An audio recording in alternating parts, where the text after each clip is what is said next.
వేదికపై ఉన్న నా సహచర మిత్రులందరికీ, గౌరవ పెద్దలకు, సమావేశంలో పాల్గొన్న కార్యకర్తలు, అభిమానులు, సోదరి సోదరులు, ప్రత్యేకంగా గిరిజన సోదరి సోదరులందరికీ నా నమస్కారం, ధన్యవాదాలు. ఇప్పటికే చాలా సేపటి నుండి ఈ సమావేశాన్ని వేచున్నారు. ఇప్పటికీ మాట్లాడినటువంటి మీ ప్రాంత అభిమాన నాయకులతో పాటు కాంగ్రెస్ పార్టీ నాయకులందరూ కాంగ్రెస్ పార్టీ చేస్తున్నటువంటి కృషి, బీజేపీ టీఆర్ఎస్ వైఫల్యాలు, ఆ తర్వాత ప్రజాస్వామ్యానికి వచ్చిన ప్రమాదం, రాబోయే రోజుల్లో తిరిగి కాంగ్రెస్ పార్టీని ప్రతిష్ఠించడానికే కాదు, దేశంలో రాహుల్ గాంధీ ప్రధానమంత్రిని చేస్తూ రాష్ట్రంలో కాంగ్రెస్ ప్రతిష్టను పెంచుతూ ఈ ఎన్నికల్లో కాంగ్రెస్ పార్టీని గెలిపించడంతో పాటు ఈ ప్రాంత అభివృద్ధిని సాధించాలనేది మీ ఆశయం, ఆలోచన. ఆ విషయమంతా నేను అర్థం చేసుకోవటమే కాదు, నేను వివిధ హోదాల్లో ఈ ప్రాంతానికి, రాష్ట్రానికి అనేక సంవత్సరాలుగా అభివృద్ధి విషయాలు ఎన్నో చేస్తున్నాను. పరోక్షంగా ప్రత్యక్షంగా మీ అందరి అభిమానం పొంది అనేక సంవత్సరాలుగా మంత్రిగా, శాసనసభ్యుడిగా కొనసాగటం కాదు, ఈరోజు కూడా తరగని అభిమానంతో మీరందరూ అనుసరిస్తున్నారు, అభిమానిస్తున్నారు. అందుకు సంతోషం. అందుకు నా ఉపన్యాసం కంటే మీరందరూ అభిమానిస్తున్న తీరు అందుకు సంకేతమని. కానీ 1-2 మాటల్లోనే మీకు తెలియజెప్పాల్సిన విషయం వాళ్ళు మర్చిపోయినారు. ఇవాళ కాంగ్రెస్ పార్టీ యొక్క చేసిన అభివృద్ధి మూలాన్ని ఇవాళ బీజేపీ రాజ్యం ఏలటానికి అవకాశం వచ్చింది. కాంగ్రెస్ పార్టీ వేసినటువంటి బాటలోనే, అభివృద్ధి బాటలోనే ఇవాళ ఇతర పార్టీ ప్రభుత్వాలన్నీ నడుస్తున్నాయి. అందుకు 1-2 విషయాలు మీకు చెప్తున్నాం. అనేక ప్రాజెక్టులు కట్టి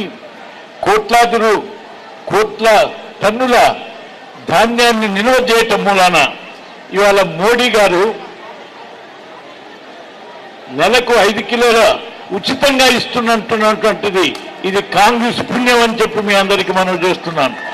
లేకుంటే కోట్లాది టన్నుల నిల్వ ఇవాళ మీ దగ్గర ఉన్న ఎఫ్సిఐ కూడా ఇవన్నీ కట్టింది ఎవరు? అట్లనే ప్రజాస్వామ్యాన్ని మొత్తం ప్రపంచానికి గుర్తు చేసింది ఇవాళ కాంగ్రెస్ పార్టీ. స్వాతంత్ర్యాన్ని తెచ్చింది కాంగ్రెస్ పార్టీ. మీరు ఆశించినటువంటి తెలంగాణ రాష్ట్రాన్ని ఇచ్చింది కాంగ్రెస్ పార్టీ. ఆ విధంగా కాంగ్రెస్ పార్టీ ఇచ్చినటువంటి విషయాల్ని మీరు మరోలేక 55 సంవత్సరాలు కాంగ్రెస్ పార్టీ అంటే ఉన్నా ఈ 5-10 సంవత్సరాల్లో ఈ 2 ప్రభుత్వాల తీరుతెన్నులు చూసి రోజు రోజుకు పెరిగిపోతున్నటువంటి ధరవరలు, నిరుద్యోగము, చెప్పిన మాట చేయనటువంటిది, ఇచ్చిన హామీ నిలబెట్టినటువంటిది, అబద్ధాల కోరి ఈ 2 ప్రభుత్వాలకు బుద్ధి చెప్పాలనేటువంటి మీ సంకల్పం నిన్న నెరవేరింది, రేపు నెరవేరబోతుందని చెప్పి మీ అందరికీ మనవి చేస్తున్నాను. అందుకు నేను ఇంకా విషయాలు చెప్పకుండా నా సమయాన్ని మన మల్లన్న గారికి, మల్లన్న గారు ఆయన పేరేందో మీకు తెలుసునా? తెలియదు. తీన్మార్ మల్లన్న, నవీన్ కుమార్ అలియాస్ తీన్మార్ మల్లన్న, పట్టభద్రుల నియోజకవర్గం నుండి ఇప్పుడు పోటీ చేస్తున్నటువంటి అభ్యర్థి, గతంలో కొద్ది తేడాతో ఓడిపోయినటువంటి మన మిత్రుడు. అట్లాగే నా తనయుడు రఘువీరు పార్లమెంట్ అభ్యర్థి. వారిద్దరికీ నేను సమయాన్ని వెచ్చించి మీకు ఇబ్బంది పెట్టకుండా ఉండటానికి, వారు మాటల ద్వారా సాధిస్తా ఉన్న విషయాన్ని, ఆ తర్వాత మీరు ఆశించినటువంటి అభివృద్ధిని మీకు అందిస్తా ఉన్న విషయాన్ని వారి ద్వారా చెప్పించడంతో పాటు మీరు ఆశించినటువంటి అభివృద్ధి, అంతకుముందు నా మీద ఉన్నటువంటి విశ్వాసాన్ని నేను నా మిత్రులందరికీ తోడుగా, నీడగా ఉండటంతో పాటు ఈ ప్రభుత్వాన్ని హెచ్చరించి ఆలోచింపజేసి వాళ్లకు అన్ని విధాలుగా తోడుండి మీరు ఆశించిన విధంగా అభివృద్ధి కార్యక్రమాలని పూర్తి చేయిస్తానని, ఇచ్చిన హామీలను నిలబెట్టిస్తానని, మీరు ఆశించిన విధంగా పరిపాలన జరగటానికి నా సలహా సంప్రదింపులు ప్రతి క్షణం ఉంటుంది. ప్రజా సమస్యలు పరిష్కరించడానికి మీ వెంట ఉంటాను.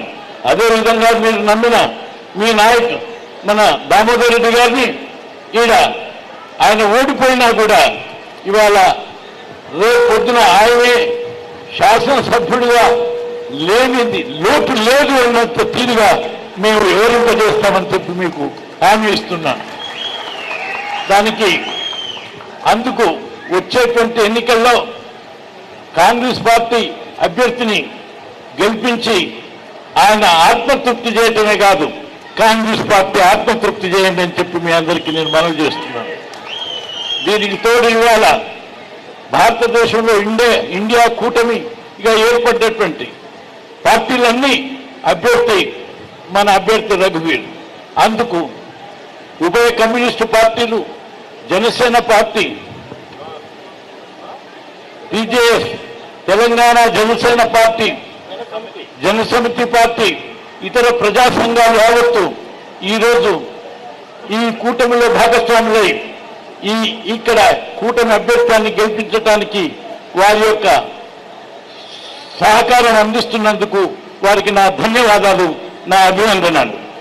అంతేకాదు ఈ కూటమి తరఫున గతంలో ఈ ప్రజా చైతన్యం కలిగించినటువంటి ఈ జిల్లాకు రేపు పొద్దున కూడా అత్యధిక మెజార్టీని సాధించి ఈ జిల్లాకు ఘన చరిత్ర ఉన్నదని చెప్పి నిరూపించవలసిన అవసరం మీ మీద ఉన్నదని మనవి చేస్తూ, వచ్చేటువంటి ఎన్నికల్లో రఘువీర్ అభ్యర్థిని అత్యధిక మెజార్టీతో గెలిపించండి అని, ఆ తర్వాత మన మల్లన్న గారిని పట్టభద్రుల నియోజకవర్గం నుండి పట్టభద్రులు, గ్రాడ్యుయేట్స్ అందరూ కూడా, ప్రజలు కూడా మీ ఇళ్లలో ఉన్న మీ కుమారులందరితోటి పట్టభద్రుల తరఫున ఓటిచ్చి ఆయన్ని గెలిపించడమే కాదు, ఆయన వాణిని ఆ తర్వాత ప్రజా సమస్యల పరిష్కారానికి ఆయన గొంతు వినిపించడానికి ఆయనకు అవకాశం కలిగించండి.